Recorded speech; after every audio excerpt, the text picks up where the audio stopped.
Hello guys, তোমরা সবাই কেমন আছো? আমিও ভালো আছি, আশা করি তোমরাও অনেক ভালোই আছো। আজকে আমি শেয়ার করব তোমাদের মাঝে বাঙালিয়ানা খাবার দাবার। এখানে আমি কলার মোচা রান্না করেছিলাম সুন্দর করে ভুনা ভুনা। আর এখানে পটল সুন্দরী রান্না করা হয়েছিল, পটলগুলোকে সুন্দর করে ভেজে ভুনা করা হয়েছে। আর এখানে কাঁচামরিচ লেবু দিয়ে সুন্দর করে মেখে মেখে খাচ্ছিলাম। খেতে যে এত মজা হয়েছিল সেটা তোমরা না খেলে কিছুতেই বুঝবে না। আমার তো দেখে আবারও লোভ লেগে যাচ্ছে। আর এখানে সুন্দর করে পটল সুন্দরীটাকে নিয়ে মেখে মেখে, আর দেখো ভাতগুলো কত সুন্দর কালারিং হয়ে গেছে, পোলাওয়ের মতন।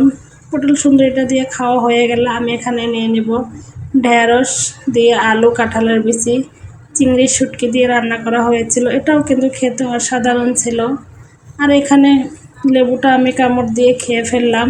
আর সবশেষে দেখতেছো আবারও সেই কাঁঠালের বিচি আলু দিয়ে মেখে কাঁচামরিচ দিয়ে সুন্দর করে খেয়ে ফেলাম।